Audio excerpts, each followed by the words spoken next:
I'm Wynn Schwartz, and what I want to talk about is an exercise in a discipline called Descriptive Psychology, which had its origins in a question, at least part of its origins, in a question relevant to what we're talking about.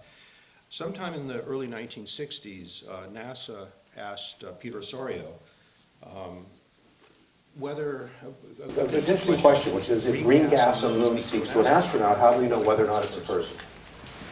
And it became pretty clear that it wasn't going to be an answer that could be adequately addressed in contemporary psychology. There were stabs at it in philosophy, there were pieces of it. Theology, historical studies had some answers, but within the discipline of psychology at large, along with the other conceptual confusions, it was not well addressed. Plus, one couldn't simply look to the body. Apparently, humanity has matured enough for us to ask now, in a non-trivial way, are human beings the only persons we encounter? Now, historically, we've only recognized others who share our human embodiment as fellow persons. And we know that this matters legally, morally, and ethically, since persons are granted rights, privileges, and protections that aren't granted to non-persons. We no longer allow people to be chattel, the property of others. There's another point that I'm going to be making in a bit when we get to this, which may appear contentious before I explain it. And that's that when I say we no longer allow people to be chattel, part of what is involved here is the recognition of ethical progress. That one of the aspects of being a person, of being the sort of paradigm case person that I'm going to describe, is that we're able to have actual concerns with social justice, progress, and reformulate who we include, and not only reformulate who we include, but what we do about those of us who we take as one of us. So if we recognize animals other than our own species as persons, asking whether we are holding some of them in slavery becomes a legitimate question. So how can we sort out what constitutes a person if we accept that the category isn't based on having a particular body? Now, what I'm going to offer is the descriptive psychology method of paradigm case formulation, applied specifically to the concept of persons. Now, using this methodology, what I want to show is that it is reasonable to both include non-humans as persons and to have legitimate grounds for disagreeing where the line is properly drawn. I'm also going to argue that answering this question leaves unresolved how we should treat non-persons, non-person animals, except as an appeal to people's intrinsic ethical concerns. Now, what I'm also going to try to do is to make explicit what is already implicit in what we mean by persons. So what I'm going to try to do is to tell you something that you already know. So what's the point of a paradigm case formulation? And it specifically says a paradigm case formulation rather than the paradigm case formulation, because you could build this in all different ways given different audiences and different kinds of concerns. We use, at least in descriptive psychology and elsewhere, paradigm case formulations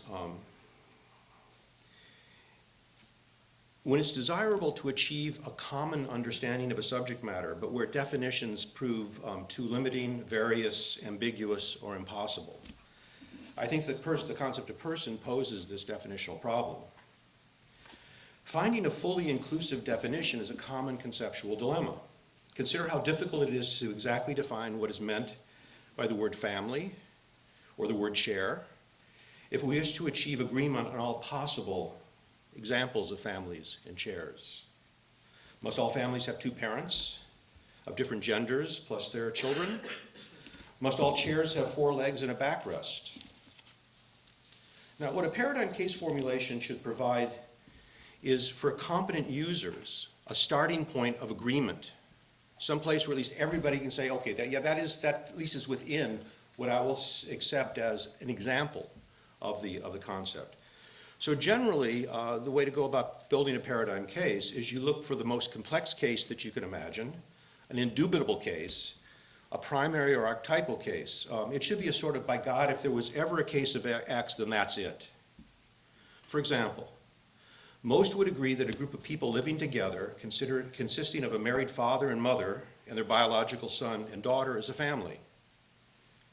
But what if there's only a husband, his husband, and their dog?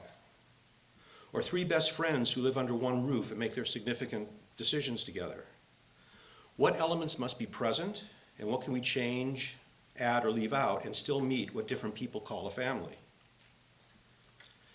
By starting with a paradigm case that everyone easily identifies as within their understanding of a concept, it becomes possible to delete or change features of the paradigm, with the consequence that with each change, some people will no longer agree that we're still talking about the same thing.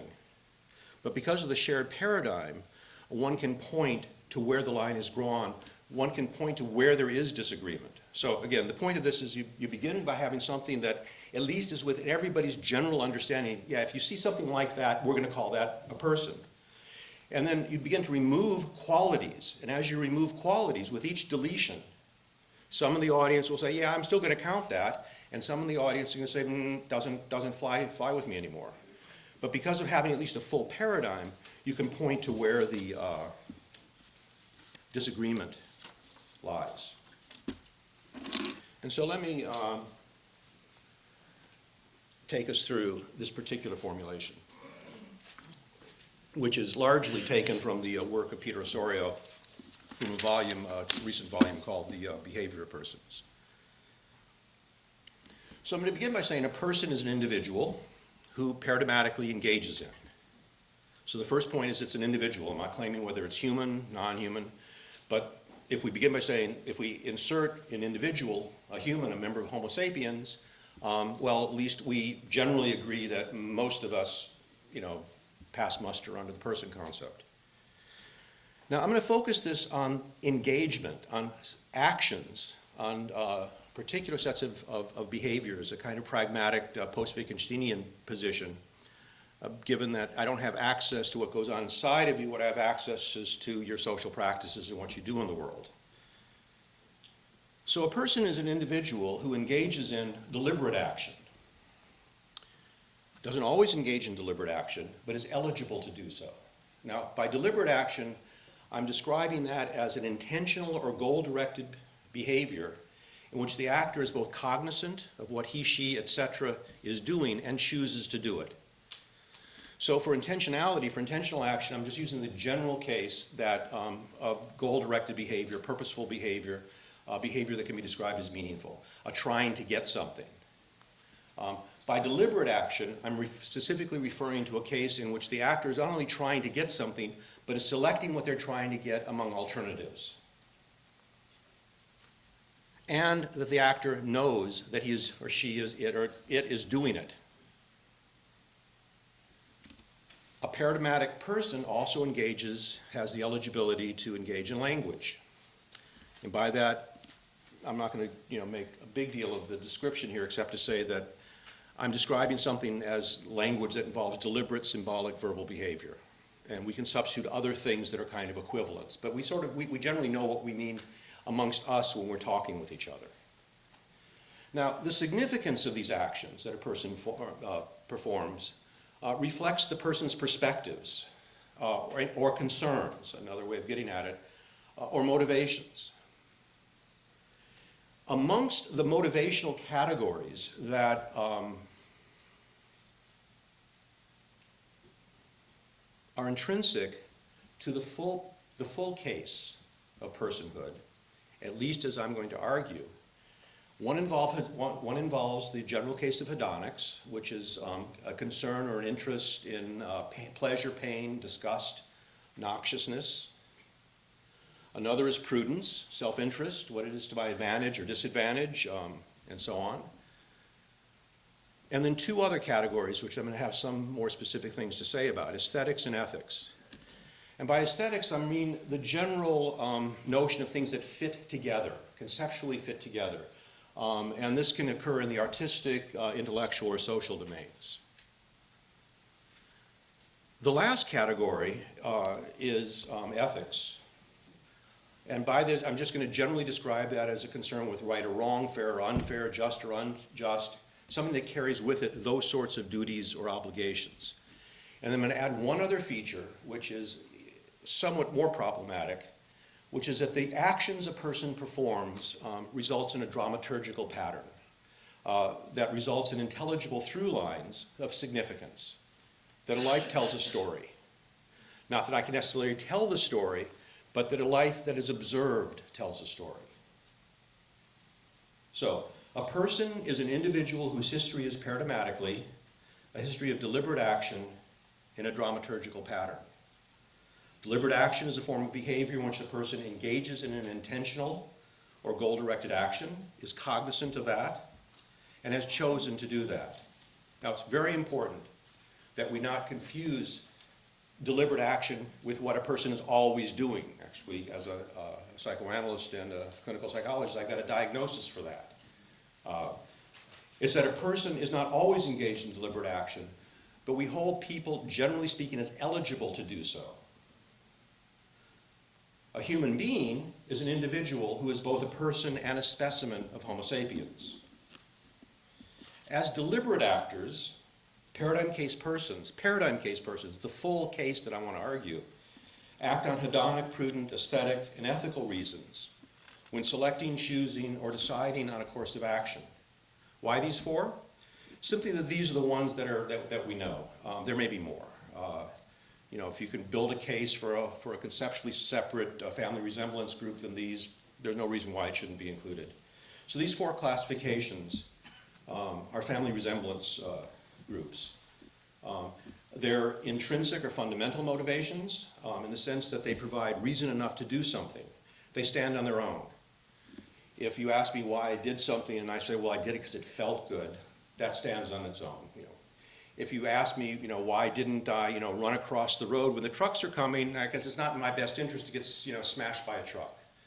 If when I decided to, I had a major issue this morning about whether I was going to wear leather boots, whether it's fitting both socially, ethically, and aesthetically, given the community, but because they're antique, I thought it was okay. So I'm wearing those. I'm having some real problems with these issues. This is a work in progress. I'm very disturbed by my emerging sense of the ethics in this, which is the question of what's right and wrong. The notions of fairness, of justice, the level playing field, the golden rule, and kindred notions. Now, these actions can conflict. They can operate on their own. They can operate in a complementary or antagonistic fashion, and so on. If you have two or more of these reasons to do something, you have more reason than if you only had one of them. It's just sort of a basic sort of foundation for building a theory of actions. Hedonic and prudent motivations operate consciously, preconsciously, and unconsciously. They can be an aspect of both deliberate and non-deliberate intentional action. As a fundamental aspect of the general case of goal-directed behavior, they're features of all sentient animal life, whether human or not. They also provide a basis for cross-species empathy and shared understanding. Aesthetic and ethical motivations are in an important way different from hedonic and prudent concerns in that they require that the actor is in a position to make a choice. Aesthetic and ethical motivations are only relevant when deliberate action is also possible, since aesthetic and ethical actions require the eligibility to choose or refrain, to potentially deliberate about a desirable course of action. In the service of being able to choose and perhaps think through the available options, a person's aesthetic and ethical motives are often, but not always, consciously available. I can't help it that it feels good. I also can't help it in some cases that I see it in my self-interest. But as a mature, I'll make that claim, we're not going to argue it, as a mature paradigm case person, I can consciously attempt to refrain from seeking pleasure or self-interest on aesthetic and or ethical grounds. And at times, I might set my ethics and aesthetics aside for the sake of pleasure and self-interest. It's a matter of one's personal characteristics, how an individual weighs their hedonic, prudent, ethical, and aesthetic reasons in any given circumstance, and how these perspectives may operate independently, antagonistically, harmoniously, and so on. As part of our social contract, which I'm using in a very broad way, we expect that the normal, mature human in our community, can make use of all four of these motivational perspectives. Any general theory of human behavior that doesn't adequately address these motivations will be by that fact defective. Any adult human who does not have these interests in our community, will likely seem primitive or pathological. It's the formal requirement that ethical and aesthetic acts are deliberate that positions these motives as quintessential person qualities. Any action that is fundamentally motivated by ethical or aesthetic concerns is evidence of the involvement of a person. Also paradigmatic of persons is language, shared symbolic representations that correspond to the concepts used in social practices, or shared forms of life, as Wittgenstein put it. Language is vital, some would argue, or at least very useful, in the detection of deliberate action, since language could represent choices symbolically, both what was chosen and what was renounced. We don't have access to what goes on in another person's head. We can only observe each other's overt performances, including what we tell each other about what we're up to. Language is one of the ideal formats for representing option and choice, since we can speak about what we did not do, what we rejected or refrained from. You see me take the low road, but unless there's some way of representing that I was aware that I could have taken the high road, you might be hard-pressed to see my action as a choice, a potential deliberation that I am accountable for in a manner akin to ethical and legal concerns with responsibility.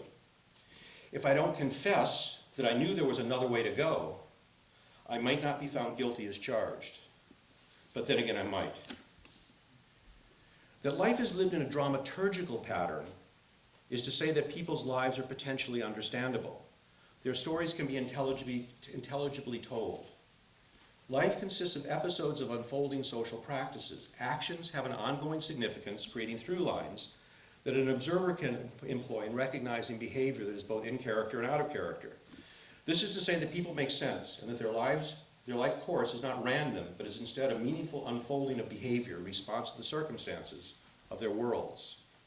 People have their reasons for doing what they do, and this point may have implications for artificial and manufactured persons.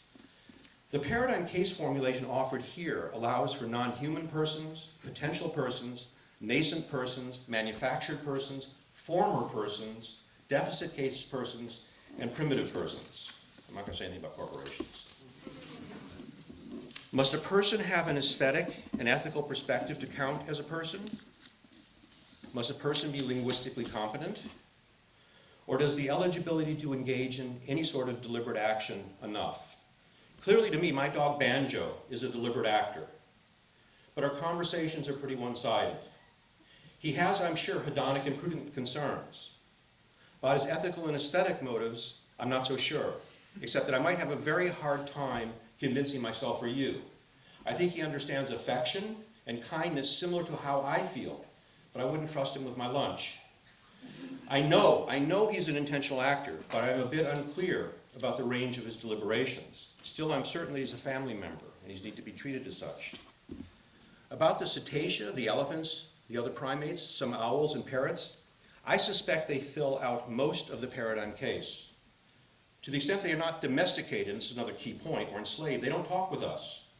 We may not have sufficient shared social practices to make interspecies speech or translation feasible, so it's very hard to tell. This is an empirical issue. But to some observers, they appear to speak to each other. Since language requires shared social practices, an animal's ecologically bounded social practices and competencies limited expected linguistic range. The need for shared practices and shared competencies can't be overemphasized. And humans are pretty adept at disrupting their practices in ecology, so I'm not quite sure we'd welcome what they have to say. If someone actually taught a non-human animal to competently use language, would that be teaching them to be a person? Yes, that's an implication of the paradigm. And by that reasoning, we teach our children to be persons too. 30 more seconds. So what should we do with our uncertainty? Logically, we are never in a position to prove that something is a person. But we can adopt a policy that if we have any grounds for seeing the other as one of us, we should treat that entity as a person until we have reason enough to feel we are misguided. With persons, it should always be I to thou. There are people whose cultures and social practices leave me mystified, but it is prudent and ethical to proceed from the belief that I simply don't know what they're about. I suspect holds for some of the other animals I know. I am not particularly concerned about initial false positives. In my scientific training, I was told to avoid anthropomorphism. I've become skeptical about the morality of this stance. No, I'll stop there.